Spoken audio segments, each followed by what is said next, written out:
5ই August, তার আগে জুলাইয়ের বিপ্লব, 5ই আগস্টের বিপ্লব, 5ই আগস্টের বিপ্লব বাংলার মুসলমানদের রক্তে, আবু সাইদের রক্ত, মুগ্ধের রক্তে, আরো হাজারো শহীদের রক্তে রঞ্জিত হয়ে বাংলাদেশকে স্বাধীন করেছে, নতুন বাংলা গঠন করেছে যারা, তাদেরকে শ্রদ্ধা জানিয়ে বলতে চাই, তাওহীদি মুসলিম জনতা, আবার যদি ময়দানে ডাক আসে, এখনো কিন্তু বাতিলরা পিছে ছড়ে যায় নাই। আবার পৃথিবীর বুকে মানচিত্রের মধ্যে বাংলাদেশকে অশান্তময় সৃষ্টি করার জন্য ষড়যন্ত্র চলছে। এই ষড়যন্ত্রে মোকাবেলা করার জন্য আবার যদি ময়দানে ডাক আসে, আলেম ওলামারা যদি ডাক দেয়, ময়দানে যদি আসতে হয়, রক্ত যদি দিতে হয়, জীবন যদি দিতে হয়, রাজি আছেন কারা কারা? হাত তুলে আল্লাহ রাব্বুল আলামিনকে দেখায় দেয়। তাকবীর! আল কোরআনের আলো, আল কোরআনের আলো, লিল্লাহি তাকবীর! বিশ্বনবী মুস্তাফা, আমার নেতা তোমার নেতা। আচ্ছা, হুশিয়ার সাবধান। সম্মানিত মুসলিম মিল্লাত, ভূমিকাতে কথাগুলো না বললে হয় না।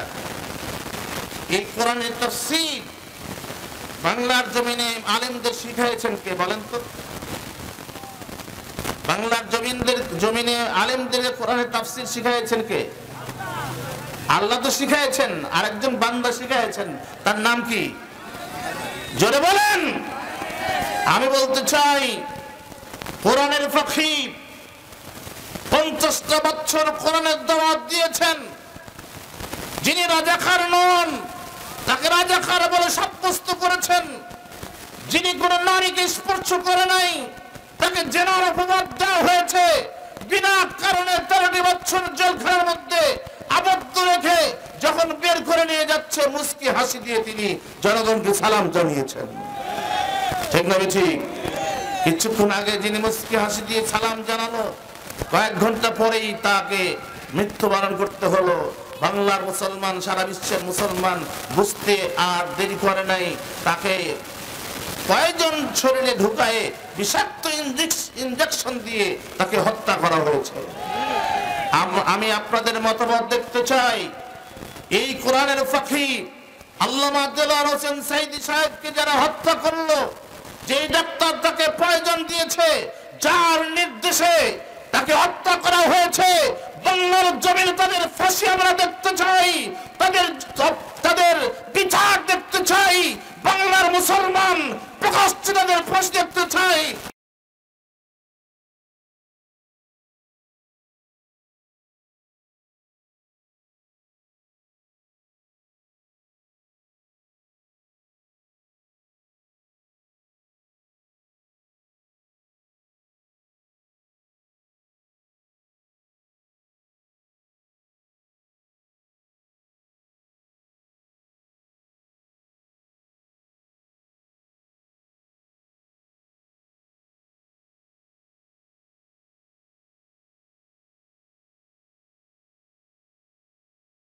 আমাকে সিগারেট ছাড়তে শেখায়, যেই নেতা আমাকে মদ ছাড়তে শেখায়, যেই নেতা আমাকে ক্ষমা করতে শেখায়, সেই নেতাকেই অনুসরণ করতে হবে। এছাড়া মানব তৈরি করা কোনো নেতাকে আমরা অনুসরণ করতে জানি না, পারবো না, করবো না, কোনদিনও করবো না ইনশাআল্লাহ।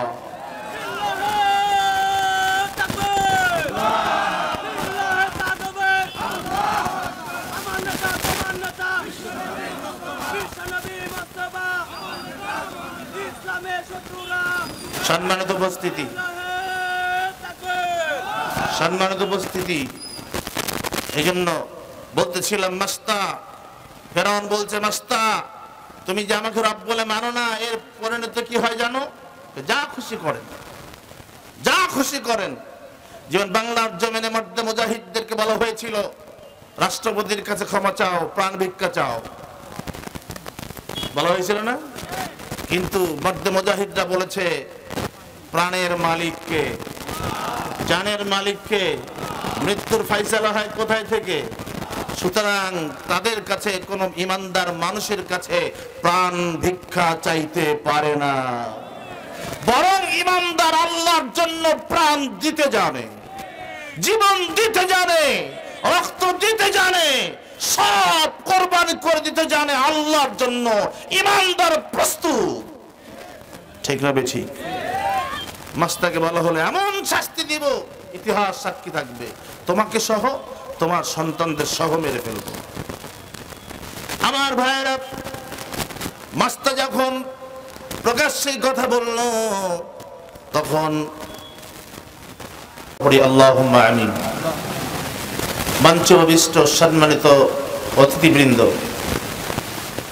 আমার সম্মুখে অভিষ্ট তৌহিদি মুসলিম জনতার এক অংশ, পর্দার আড়ালের মা ও বোনের,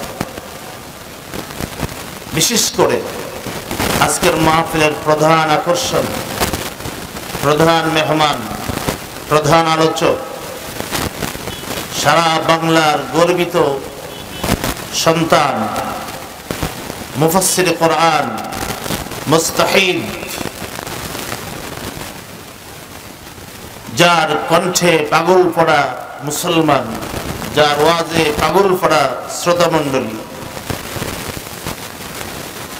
আমাদের সবার শ্রদ্ধাভাজন ব্যক্তিত্ব, বিশেষ করে আমার তার সঙ্গে অনেক বড় একটা সম্পর্ক, কত মাহফিলে যে করেছি একসঙ্গে তার ইয়াত্তা নেই, আলহাজ হযরত মাওলানা মুহাম্মদ বজলুর রশিদ মিয়া সাহেব দামাত বরকতুহুম। আমরা পড়ি আল্লাহুম্মা আমিন। মাইকের আওয়াজ যতদূর যাচ্ছে,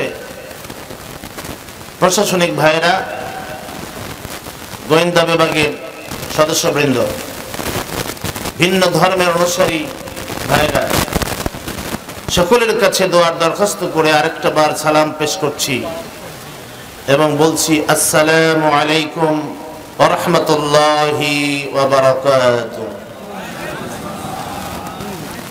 আপনারা কেমন আছেন? একটু জোরে বলেন না, কেমন আছেন? ভালো রাখার মালিককে, ভালো রাখার মালিককে, রোগ দেওয়ার মালিককে, পথ থেকে সরানোর মালিককে, নতুন করে আসন দেওয়ার মালিককে, সেই আল্লাহ তাআলার শাহী দরবারে শ্রদ্ধাবনত কণ্ঠে হৃদয়ের সবটুকুন আবেগ উজাড় করে শুকরিয়া আদায় করছি, বলছি আলহামদুলিল্লাহ। সকলেই বলেন আলহামদুলিল্লাহ।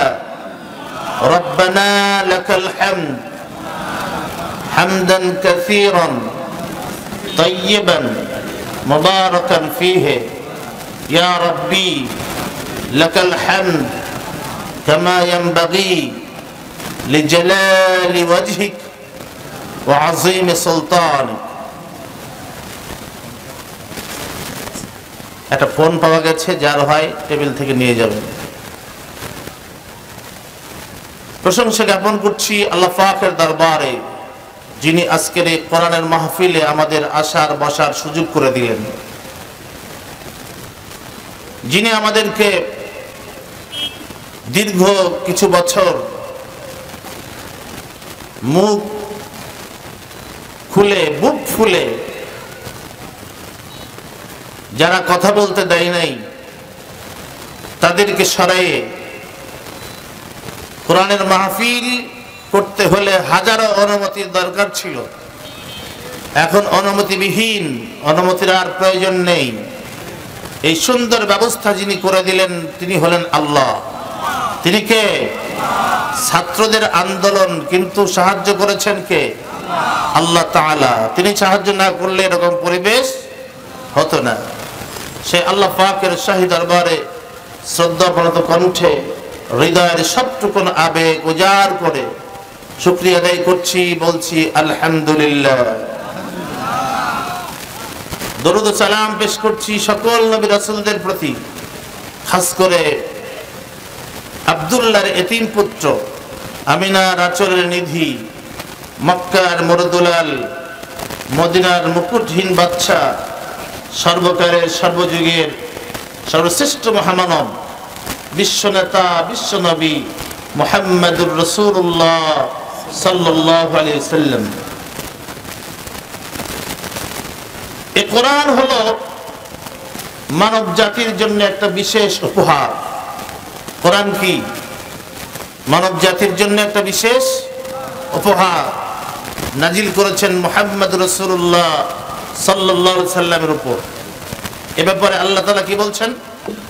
আল্লাহ তাআলা বলছেন, হাযা বায়ানান লিন-নাসি ওয়া হুদান ওয়া মাউইযাতুন লিল-মুত্তাকিন।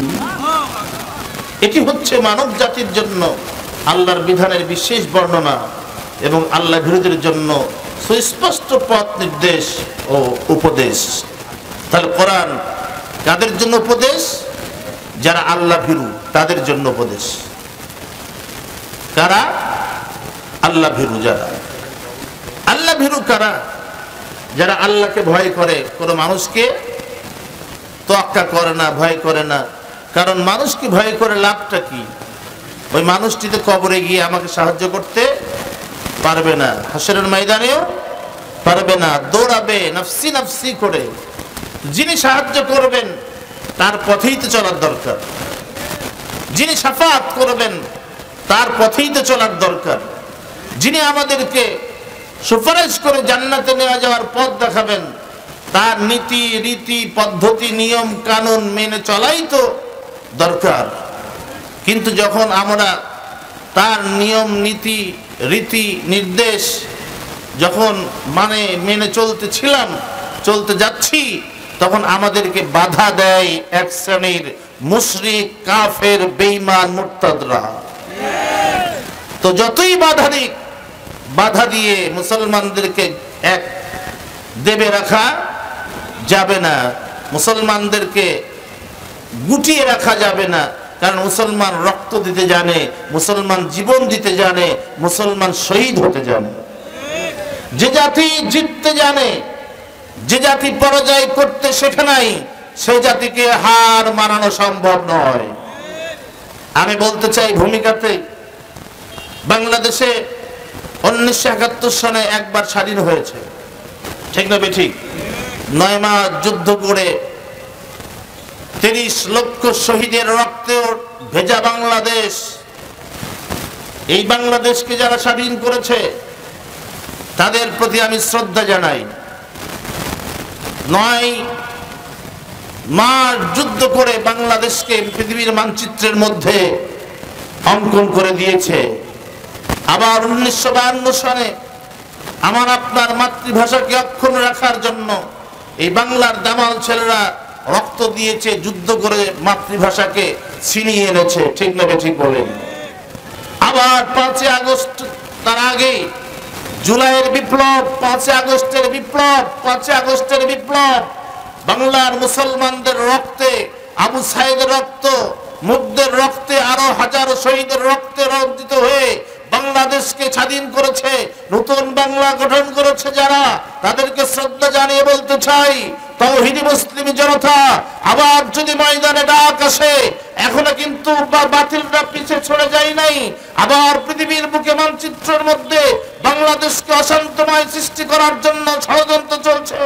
এই ষড়যন্ত্রে মোকাবেলা করার জন্য আবার যদি ময়দানে ডাক আসে, আলেম ওলামারা যদি ডাক দেয়, ময়দানে যদি আসতে হয়, রক্ত যদি দিতে হয়, জীবন যদি দিতে হয়, রাজি আছেন কারা কারা? হাত তুলে আল্লাহ রাব্বুল আলামিনকে দেখায় দেয়। তাকবীর! আল কোরআনের আলো, আল কোরআনের আলো, লিল্লাহি তাকবীর! বিশ্ব নবী মুস্তাফা, আমার নেতা তোমার নেতা। আচ্ছা, হুশিয়ার সাবধান। সম্মানিত মুসলিম মিল্লাত, ভূমিকাতে কথা না বললে হয় না। এই কোরআনের তাফসীর বাংলার জমিনে আলেমদের শিখাইছেন কে বলেন তো? বাংলার জমিনে আলেমদের কোরআনের তাফসীর শিখাইছেন কে? আল্লাহ তো শিখাইছেন, আরেকজন বান্দা শিখাইছেন, তার নাম কি? জোরে বলেন। আমি বলতে চাই, কোরআনের ফকিহ 50টা বছর কোরআনের দাওয়াত দিয়েছেন। যিনি রাজাকার নন তাকে রাজাকার বলে সাব্যস্ত করেছেন। যিনি কোন নারীকে স্পর্শ করে নাই তাকে সেনার অপবাদ দেওয়া হয়েছে, বিনা কারণে 13টি বছর জেলখানার মধ্যে আবদ্ধ রেখে যখন বের করে নিয়ে যাচ্ছে মুস্কি হাসি দিয়ে তিনি জনগণকে সালাম জানিয়েছেন। ঠিক না ঠিক? কিছুক্ষণ আগে যিনি মুস্কি হাসি দিয়ে সালাম জানালো, কয়েক ঘন্টা পরেই তাকে মৃত্যুবরণ করতে হলো। বাংলার মুসলমান, সারা বিশ্বের মুসলমান বুঝতে আর দেরি করে নাই, তাকে কয়েকজন শরীরে ঢুকায়ে বিষাক্ত ইনজেকশন দিয়ে তাকে হত্যা করা হয়েছে। আমি আপনাদের মতামত দেখতে চাই। এই কোরআনের ফাঁকি আল্লামা দেলোয়ার হোসেন সাঈদী সাহেবকে যারা হত্যা করলো, যেই ডাক্তার তাকে পয়জন দিয়েছে, যার নির্দেশে তাকে হত্যা করা হয়েছে, বাংলার জমিনে তাদের ফাঁসি আমরা দেখতে চাই, তাদের বিচার দেখতে চাই। বাংলার মুসলমান প্রকাশ্যে তাদের ফাঁসি দেখতে চাই। আপনার কি আমার সঙ্গে একমত? যদি একমত হন হাত তুলে আরেকবার দেখায় দেন।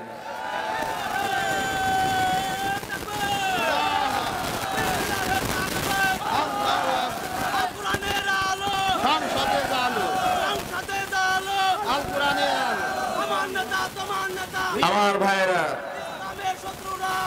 এক সাঈদীকে শহীদ করেছে, যে সাঈদীর জালসায় হাজার লক্ষ জনতা হাজির হতো। ঠিক না ঠিক বলেন? আমরা আবার দেখলাম কিছু টুপিওয়ালা দাড়িওয়ালা ওয়াইজিন তাদের সঙ্গে আতাত করে, সেই সময় সরকারের সঙ্গে আতাত করে তারা মিজানুর রহমান আজহারীকে দেশ ছাড়তে বাধ্য করেছিল। গতকালকে মিজানুর রহমান আজহারী যে মাহফিল করেছে লালমনিরহাট, প্রথম মাহফিল করেছে চিটাগাং পেকুয়াতে, কক্সবাজার পেকুয়ায়, এরপরে যে যশোর, মানুষজন মনে হয় 300-400 হয়েছিল, তাই না? জি, কত মানুষ 20-25 লক্ষ মানুষ জমায়েত হয়েছে। এইটা দেখে তারা আবার আটকে উঠেছে। তিনি বলেছেন একদল খেয়েছেন আরেক দল যেন না খায়। কাউকে নাম মেনশন করে নাই, কিন্তু একদলের গায়ে লেগে গেছে। আমরা কারোর নাম মেনশন করতে চাই না, আমরা দুর্নীতি চাই না, আমরা সন্ত্রাস চাই না, আমরা নির্যাতন চাই না, চাঁদাবাজি চাই না, আমরা সুন্দর সমাজ চাই, ইসলামী একটা রাষ্ট্র চাই, যে রাষ্ট্রে মানুষ নির্ভীকভাবে চলাফেরা করবে। একজন নারী রাতের বেলাও নির্ভীকভাবে চলাফেরা করবে, কেউ তার গায়ে স্পর্শ করতে পারবে না। এমন একটা সমাজ চাই, এমন একটা দেশ চাই, এমন একজন রাষ্ট্রপ্রধান আমরা চাই। সেইভাবে যখন চলছে তখন আমাদেরকেও সেইভাবে এগিয়ে যেতে হবে। ঠিক না ঠিক বলেন? সম্মানিত মুসলিম মিল্লাত, এটা রজব মাস। কি মাস? রজব মাসে রাসূল পাক সাল্লাল্লাহু আলাইহি সাল্লামের জীবনের একটা উল্লেখযোগ্য ঘটনা ঘটেছিল। সেই ঘটনার নাম কি? মেরাজ। মেরাজ মানে ঊর্ধ্বগমন। তার এই রাত্রে 2টি সফর হয়েছিল, একটা ইসরা আর একটা মেরাজ। ইসরা আর মেরাজ, যেমন আল্লাহ পাক কোরআনে সূরা বানী ইসরাঈলে বলেছেন, সুবহানাল্লাযী আসরা বিআবদিহি লাইলাম মিনাল মাসজিদিল হারামি ইলাল মাসজিদিল আকসা। সেই করুণাময় সত্তা যিনি একই রাত্রে কিছু অংশে তার গোলাগায়ে মসজিদে হারাম থেকে মসজিদে আকসা পর্যন্ত ভ্রমণ করেছিলেন। তাহলে এক দেশ থেকে আরেক দেশে ভ্রমণ করার নাম হলো ইসরা, আর জমিন থেকে উপরে ভ্রমণ করার নাম হলো মেরাজ। আমার ভাইরা, মেরাজের রাত্রে একটা ছোট্ট ঘটনা। এক সাঈদীকে তারা পড়ে যে আয়াতটি তেলাওয়াত করেছে, সাঈদীকে শহীদ করেছে। আমার সময় খুব বেশি, সাঈদীর জালসায় আলোচনা আপনারা শুনবেন, হাজার লক্ষ জনতা হাজির হতো। ঠিক না ঠিক বলেন? সম্মানিত উপস্থিতি, আমরা আবার দেখলাম রাসূল পাক সাল্লাল্লাহু আলাইহি ওয়াসাল্লাম কিছু টুপিওয়ালা দাড়িওয়ালা ওয়াইজিন বোরাকে চড়ে তাদের জিব্রাইলকে সঙ্গে আতাত করে, সেই সময় সরকারের সঙ্গে আতাত করে তারা ঢুকে পড়লেন। মিজানুর রহমান আজহারীকে ঢুকে পড়ার পরে রাসূলের নাকে একটা সুঘ্রাণ। গতকালকে মিজানুর রহমান আজহারি সুঘ্রাণ করেছে, আল্লাহ রাসূল জিবরাইলকে বলছেন প্রথম মাহফিল করেছেন চিটাগাং পেকুয়াতে এটা নিশ্চয়ই জান্নাতের একটা সুঘ্রাণ। মানুষজন মনে হয় 300-400 হয়েছিল, তাই না? এটা জান্নাতের সুঘ্রাণ নয়? ইয়া আখি জিবরাইল, কত মানুষ? হে জিবরাইল, কত মানুষ? জিবরাইল বলছেন না 20-25 লক্ষ জান্নাতের সুঘ্রাণ ছাড়তে শেখায়। কিসের সুঘ্রাণ? যেটা আমাকে সিগারেট ছাড়তে, এই সুঘ্রাণটা একটা কবর থেকে আমাকে মদ ছাড়তে শেখায়, যেই না তো আমাকে ক্ষমা করতে শেখায়, সেই নাটাকে অনুসরণ করতে হবে। এছাড়া মানব তৈরি করা করে না তোকে আমরা অনুসরণ করতে জানি না, বড় একটা ঘটনা, পারবো না, বলতে গেলে তো অনেক সময় লাগবে, না ইনশাআল্লাহ বহুদূর যেতে হবে, সময় কম, অনেক কথা কেমনি করে বলবো। আল্লাহ পাক বলছেন জিবরাইল আমার বন্ধু শুনতে চাই, তুমি বলতে থাকো। সময়কে আমি ব্রেক করে দিলাম, সময়কে আমি উপস্থিতি স্থগিত করলাম, সময়ের কাঁটা দাঁড়িয়ে থাকবে, তুমি বলো, সময় এইজন্য আগাবে না। বলতেছিলাম মাস্তা আমার ফেরাউন বলছে মাস্তা, জিবরাইল আলাইহিস সালাম বললেন ইয়া রাসূলুল্লাহ ইয়া হাবিবাল্লাহ, জানো যা খুশি করে। ফেরাউনের বাড়িতে একজন কাজের মেয়ে ছিল, এই কাজের মেয়ের নাম হলো মাস্তা। মাস্তা এই কাজের মেয়ে মুসা আলাইহিস সালামের উপর ঈমান এনেছিল। কার উপর? মুসা আলাইহিস সালামের উপর ঈমান এনেছিল। তিনি যখন ঈমান আনলেন, গোপন রেখেছিল, ঈমানটা প্রকাশ করে নাই। একদিন ফেরাউনের পালিত একটা মেয়ে ছিল, মেয়ের মাথায় চিরুনি করতে গিয়ে হঠাৎ করে চিরুনিটা যখন মাটিতে পড়ে যায়, সঙ্গে সঙ্গে সঙ্গে সঙ্গে মেয়েটা বলছে বিইসমি রাব্বিল আলামিন, বিইসমি রাব্বিল আলামিন,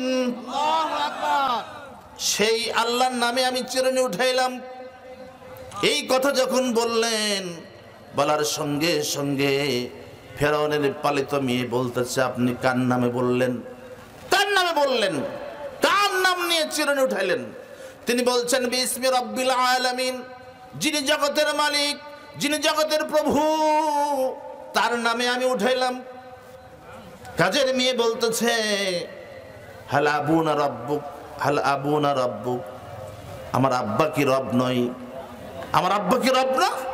আমার আব্বা তো বলে আনা রাব্বুকুমুল আলা, আমি বড় রব।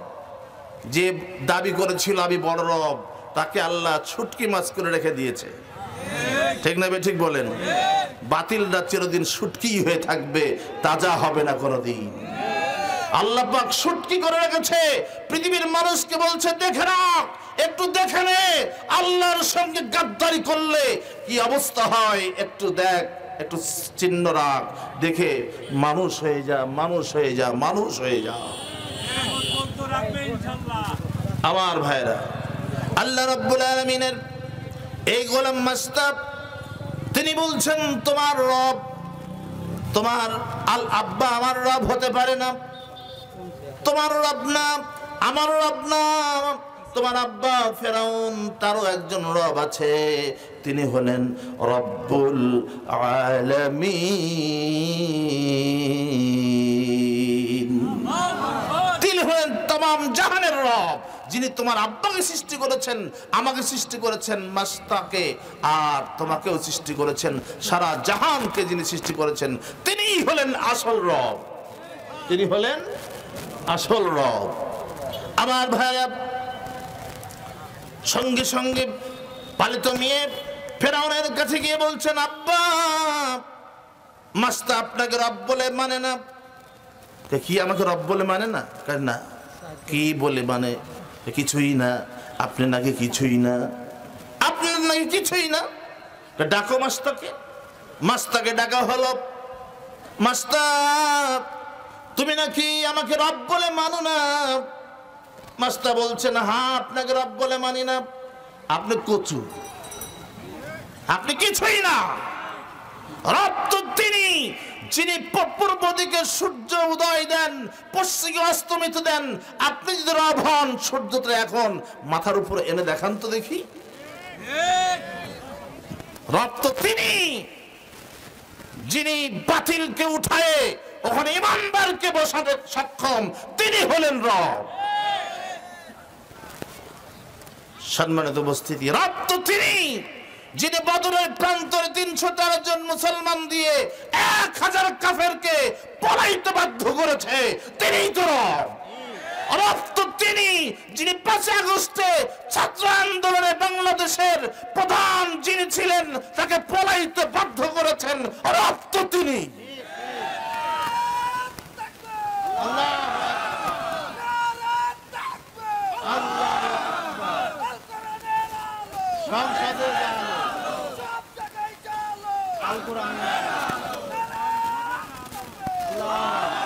সম্মানিত উপস্থিতি, মাস্তা বলছে আপনি ফেরাউন। কথা বলে না বাবা, কি হয়েছে? প্রজেক্টর বন্ধ হয়ে গেছে বলে দেখো তো। আমার ভাইরা, মাস্তা বলছে না আপনি রব না, আপনি কিছুই না, আপনি কিছুই না। তুমি কাকে মানো, কার উপর ঈমান এনেছো? আমি মানি আল্লাহকে, আর ঈমান এনেছি মুসা কালিমুল্লাহর উপর। তিনি পয়গম্বর, আমি স্বীকার করতে বাধ্য হয়েছি, এতে তুমি যা খুশি তাই করতে পারো। আল্লাহ রাব্বুল আলামিন বলেছেন, ফালা তাখশাউহুম ওয়াখশাউনি, পৃথিবীর কোন মানুষকে ভয় করো না, ভয় করো আমি আল্লাহকে। ভয় কাকে করতে হবে? ভয় কাকে করতে হবে? একমাত্র আল্লাহকে। আমার ভাইয়েরা, হযরত বেলাল রাদিয়াল্লাহু তাআলা আনহুকে যখন মরুভূমির উত্তপ্ত বালুকাশির উপরে চিৎ করে শুয়ায়ে বুকের উপর পাথর চাপা দিয়ে অত্যাচার করেছে, বেলাল তখন আবু জেহেলকে ভয় করে নাই, উমাইয়া বিন খলফকে ভয় করে নাই, বেলাল আল্লাহকে ভয় করে আল্লাহর দিকে শাহাদাত আঙ্গুলি উত্তোলন করে বলেছে, আহাদ আহাদ আহাদ লা ইলাহা ইল্লাল্লাহ। এরপরে লোহার ফালা গরম করে বেলালের গায়ে সেকা দিয়েছে, চামড়াগুলো পুড়ে সেসার করে পুড়ে উঠেছে। কালো মানুষ ছিল, কিন্তু অন্তরটা ছিল কোরআনের আলো দিয়ে ভরপুর। অন্তরটা ছিল কোরআনের আলো দিয়ে ভরপুর। মুসলমান, আমাদেরকে কোরআন আইন দিয়ে অন্তরটা ভরপুর করতে হবে, কোরআনের নূর দিয়ে ভরপুর করতে হবে। কোন বাতিল যে নেতা আমাকে মিথ্যা ছাড়তে শেখায়, যেই নেতা আমাকে সিগারেট ছাড়তে শেখায়, যেই নেতা আমাকে মদ ছাড়তে শেখায়, যেই নেতা আমাকে ক্ষমা করতে শেখায়, সেই নেতাকেই অনুসরণ করতে হবে। এছাড়া মানব তৈরি করা কোনো নেতাকে আমরা অনুসরণ করতে জানি না, পারবো না, পারবো না, করবো না, কোনদিনও করবো না ইনশাআল্লাহ।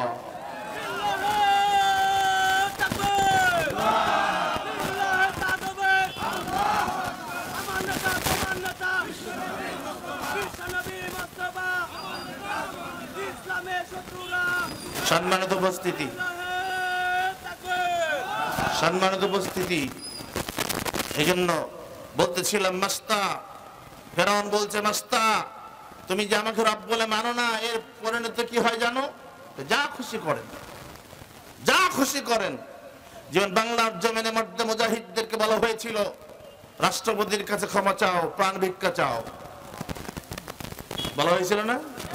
কিন্তু মধ্যে মুজাহিদরা বলেছে প্রাণের মালিককে, জানের মালিককে, মৃত্যুর ফাইসালা হয় কোথায় থেকে? সুতরাং তাদের কাছে কোন ইমানদার মানুষের কাছে প্রাণ ভিক্ষা চাইতে পারে না, বরং ইমানদার আল্লাহর জন্য প্রাণ দিতে জানে, জীবন দিতে জানে, রক্ত দিতে জানে, সব কোরবানি করে দিতে জানে আল্লাহর জন্য। ইমানদার প্রস্তুত, ঠিক না বেঠিক?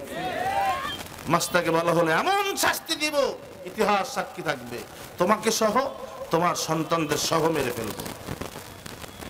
আমার ভাইয়েরা, মাস্তা যখন প্রকাশ্যে কথা বলল, তখন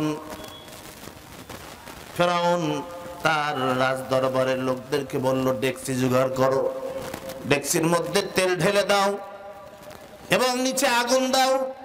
যখন তেল টকবক টকবক করে ফুটতে থাকবে, তখন মাস্টার ছোট সন্তানকে তেলের মধ্যে ফেলে দেবে। মায়ের সামনে যদি সন্তানকে তেলের মধ্যে ফেলে দেওয়া হয়, ওই মা নিশ্চয়ই তার মায়ায় পড়ে অবশ্যই ঈমানটা ছেড়ে দেবে। কিন্তু তার এই চিন্তা ছিল ভুল। তার এই চিন্তা ছিল, ফেরাউনের চিন্তা কি ছিল? ভুল ছিল।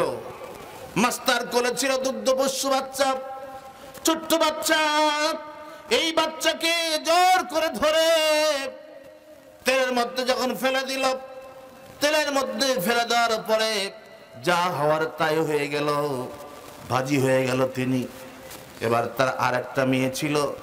মাস্টারকে বলা হলো, মাস্টার দুগ্ধপোষ্য সন্তানকে ফেলে হত্যা করলাম, এবার তোমার হাঁটতে জানে এমন মেয়েকে ফেলে দিব। মাস্টার কোনো কথা বলে না। এবার ওই মেয়েটাকে তেলের মধ্যে ফেলে দেওয়া হলো। তেলের মধ্যে ফেলে দেওয়ার পর ওই মেয়েটাও যখন শহীদ হয়ে গেল, এবার মাস্টার পালা। মাস্টারকে ফেরাউন বলতেছে, মাস্টার তোমাকেও এখন হত্যা করব, মরণের আগে তোমার যদি কোনো কথা থাকে তাহলে আমাকে বলতে পারো।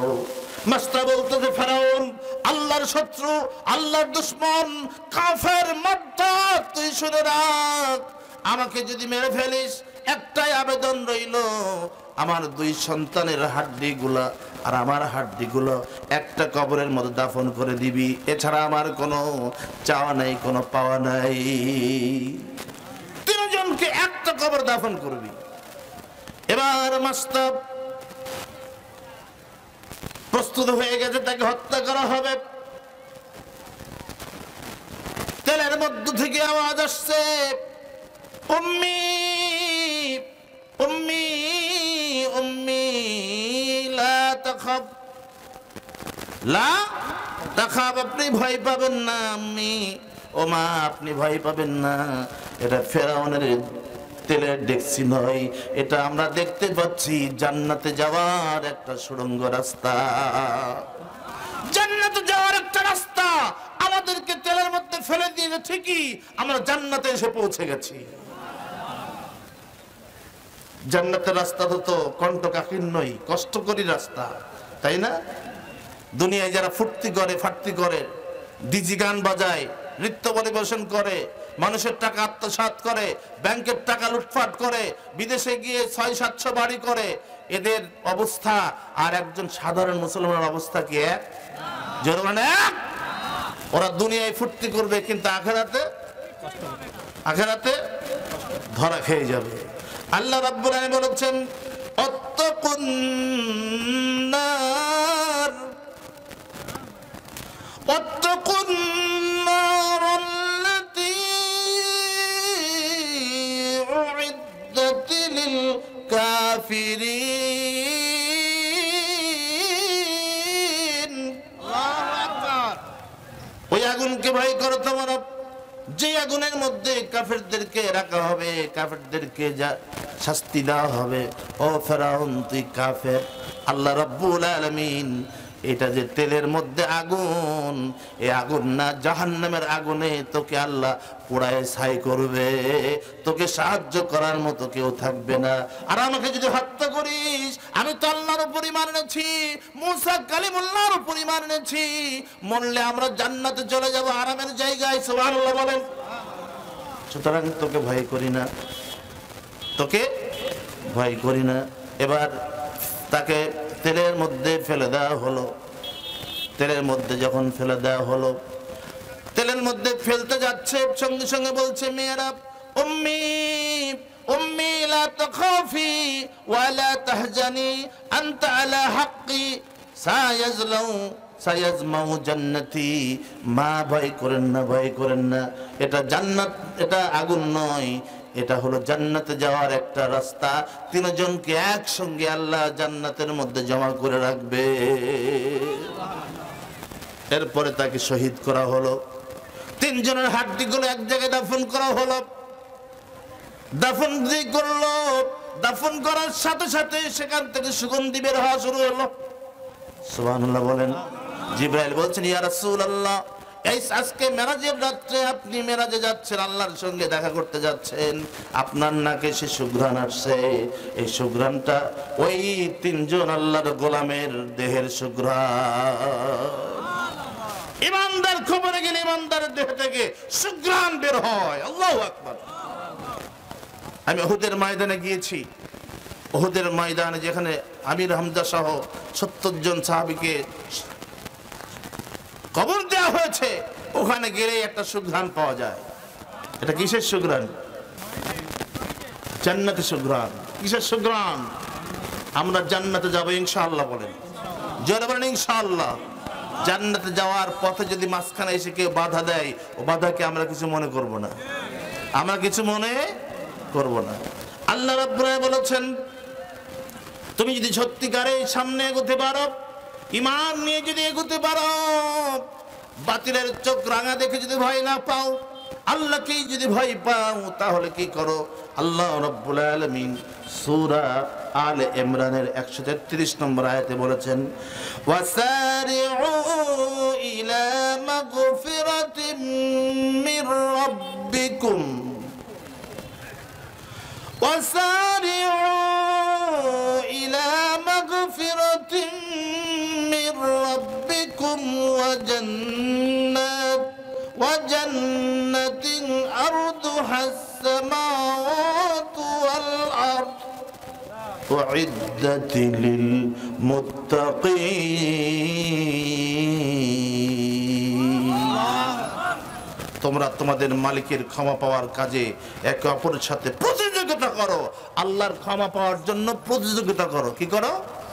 প্রতিযোগিতা করো আল্লাহর ক্ষমা পাওয়ার জন্য। ওয়াসারিউ, দৌড়াও, ইলা মাগফিরাতিম মির রাব্বিকুম, আল্লাহর ক্ষমার দিকে। ইমানদার যখন সিজদায় পড়ে যায়, ইমানদার যখন সিজদায় চলে যায়, আল্লাহ রাব্বুল আলামিন সঙ্গে সঙ্গে ইমানদারকে সিজদা থেকে মাথা উঠানোর আগেই তাকে মাফ করে দেয়। সিজদা থেকে মাথা উঠানোর আগেই মাফ করে দেয়। ইমানদার যখন রাতের বেলা তাহাজ্জুদে সিজদা করে, তাহাজ্জুদে যখন সিজদায় পড়ে বলে, রব্বি, ও আমার রব, আপনাকেই ভয় করি, আপনিই তো আমার রব, আপনিই তো আমার মালিক, ইয়্যাকা না'বুদু ওয়া ইয়্যাকা নাস্তাঈন, আপনার ইবাদত করি আর আপনার কাছেই আমি সাহায্য চাই। রব, গুনাহ করেছি, অনেক গুনাহ করেছি, আপনি আমারে মাফ করে দেন। অনেক গুনাহ করেছি, আপনি মাফ করে দেন। আমার ভাইরা, আল্লাহ রাব্বুল আলামিন বলেছেন, আল্লাহর ক্ষমার দিকে আগাও। ওয়াসারিউ ইলা মাগফিরাতিম মির রাব্বিকুম, মালিকের ক্ষমা পাওয়ার কাজে একে অপরের সাথে প্রতিযোগিতা করো। আর এই প্রতিযোগিতা যদি তোমরা করতে থাকো, আর সেই জান্নাতের জন্য প্রতিযোগিতা করো, যে জান্নাত যার পরিধি হবে, প্রশস্ততা হবে আকাশ ও পৃথিবীর সমান। জান্নাতের পরিধি হবে কি? আকাশ আর পৃথিবীর সমান একটা জান্নাত। ওরা 600 বাড়ি করে কি করবে? মরে গেলে একটা বাড়ি পেতেও পারে, নাও পারে। ইমানদার তাকে যদি মাছেও গিলে ফেলে, ইমানদার জান্নাতি। জয় বলে সুবহানাল্লাহ। আর ওরা 600 বাড়ি করলেও জান্নাতে যেতে পারবে না, কারণ জনগণের হক মেরে খেয়েছে। জনগণের টাকা ওরা কি করেছে? মেরে খেয়েছে। জনগণের টাকা, জনগণের হক মেরে খেলে আল্লাহ ক্ষমা করবে না। আল্লাহ বলেন, আমার হক যদি নষ্ট করিস আমি আল্লাহ ক্ষমা করতে পারি, কিন্তু জনগণের হক যদি মেরে খাস আমি আল্লাহ ক্ষমা করব না। আল্লাহ রাব্বুল আলামিন আরো বলেছেন, ওয়ালা তাহিনু ওয়ালা তাহিনু ওয়ালা তাহজানু ওয়া আনতুমুল আ'লাউনা ইন কুনতুম মুমিনিন। আল্লাহু আকবার। তোমরা চিন্তিত হয় না, ভয় করো না। তোমরা যদি সত্যিকার অর্থে ইমানদার হও, তাহলে আমি আল্লাহ রাব্বুল আলামিন তোমাদের বিজয় দান করে দিব। যদি তোমরা সত্যিকার ইমানদার হও, ওয়ালা তাহিনু ওয়ালা তাহজানু, কোন চিন্তিত হও না, কোন ভয় করো না, হতোদ্যম হও না, তোমাদেরই বিজয় আসবে, বিজয় দিব আমি আল্লাহ। সুবহানাল্লাহ বলেন। যেমন বদরের প্রান্তরে ছোট্ট ছোট্ট দুইটা বাচ্চা রাসূলের দরবারে এসে বলেছিলেন, ইয়া রাসূলুল্লাহ, আবু জেহেল নাকি মায়ের কাছ থেকে শুনেছি আবু জেহেল নাকি আপনাকে সবচেয়ে বেশি অত্যাচার করেছে মক্কার বুকে। ওই আবু জেহেলকে আমরা দুইটা ভাই শহীদ করতে চাই, না জাহান্নামে পাঠাতে চাই। কোনটা? জাহান্নামে পাঠাতে চাই, আর আমরা শহীদ হতে চাই। আমরা শহীদ হতে চাই আর আবু জেহেলকে জাহান্নামে পাঠাতে চাই। রাসূল বলছেন, তোমরা ছোট্ট বাচ্চা, যুদ্ধ করতে পারবে? হাত তো নরম, কবজিতে শক্তি নেই। ইয়া রাসূলুল্লাহ, আপনি একটু সোয়া লাগাই দেন, শক্তি বানিয়ে দেবেন কে? কে কে? ওই আল্লাহ আছে কি নাই? আজও শক্তি দিতে পারে কিনা বলেন? একদল কিন্তু আমাদের পিছনে লেগে গেছে, সামনে যাতে আগাইতে না পারে। বামপন্থীরা, আপনারা শুনলে অবাক হবেন, আপনারা শুনলে অবাক হবেন। ভারতের এক হিন্দু পণ্ডিত, ওদের ঠাকুর, ওদের ভগবান, 70 লক্ষ হিন্দুর ভগবান, আমার কাছে সেভ করা আছে মোবাইলে। তিনি বলেছে, কাবা ঘরের নিচে রাম মন্দির ছিল, আমরা কাবা ঘর ভেঙে ওখানে রাম মন্দির গড়ব। জোরে বলেন নাউজুবিল্লাহ। উই পোকা মরে কখন? জোরে বলেন, উই পোকা মরে কখন? পাখা যখন গজায়, উই পোকা তখন ওড়ে, পাখি খায়, ব্যাং খায়। ঠিক না? ঠিক বলেন। তা আমি বলি, ও হিন্দু ভাই, তোমার পাখা গজে গেছে, তুমি কি শোনো নাই? আব্রাহা বাদশা কাবাকে ধ্বংস করতে এসেছিল, আল্লাহ বড় সৈন্য পাঠাই নাই, তয়রান আবাবিল, তয়রান আবাবিল, ছোট্ট ছোট্ট পাখি পাঠিয়েছে। আমি আবাবিল পাখি দেখে আসছি, খানায় কাবা তওয়াফ করে 24 ঘন্টায়। সুবহানাল্লাহ বলেন। তুমি কাবা ঘর ভাঙতে যাবে? ভারতে কয়েকদিন আগে ভারতের এক মসজিদ তারা ভেঙে দিয়েছে। তারা বলেছে এই মসজিদের নিচে রাম মন্দির ছিল। মসজিদ যখন ভাঙা হলো উপরতলা, নিচতলা দেখা গেল আরেকটা মসজিদ। জোরে বলো সুবহানাল্লাহ। সুতরাং তারা আমাদের বন্ধু নয়, তারা আমাদের শত্রু। রাসূল বলেছেন, গজওয়া হিন্দ হবে, হিন্দুদের সঙ্গে যুদ্ধ হবে। এই যুদ্ধে যারা অংশগ্রহণ করবে, শহীদ হোক আর গাজী হোক, তারা জান্নাতি, তারা জান্নাতি, রাসূল বলে গেছেন। সুতরাং তারা আমাদের বন্ধু নয়, তারা আমাদের বন্ধু নয়, তারা সবসময় শত্রু। শত্রুর কাছে গিয়ে আমাদের আপনজন গিয়ে আশ্রয় নিয়েছে। ঠিক না? ঠিক বলেন।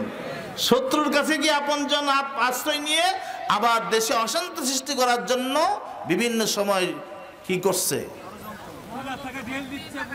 বল্লারটাকে ঢেল দিচ্ছে। কিন্তু বল্লারা তো প্রস্তুত আছে। হ্যাঁ, বল্লারা প্রস্তুত আছেন কিনা বলেন? মৌমাছির চাকে ঢিল দিয়েন না। মুসলমান মৌমাছি, ভিতরে আছে মধু, এই মধু খেতে এসো না। মুসলমানদেরকে আর অত্যাচার করো না, অত্যাচার করে পার পাবে না। মুসলমান জীবন দিতে শিখেছে, জান দিতে শিখেছে, প্রাণ দিতে শিখেছে। সুতরাং আর ঢিল দিও না, যা দিয়েছো ওই পর্যন্তই রেখে দাও। নাই তওবা করো, তওবা করে ফিরে আসো, তওবা করে ফিরে আসো। আমরা হুজুররা যদি ওদের জন্য তওবা করে, আমরা তওবা করে যদি ওদের জন্য দোয়া করি, দোয়া কবুল হবে না। দোয়া কবুল, এ দোয়া কবুল হবে না। কারণ আল্লাহ বলেছেন, ইন্নাল্লাহা লা ইয়াহদিল কওমাজ জালিমিন।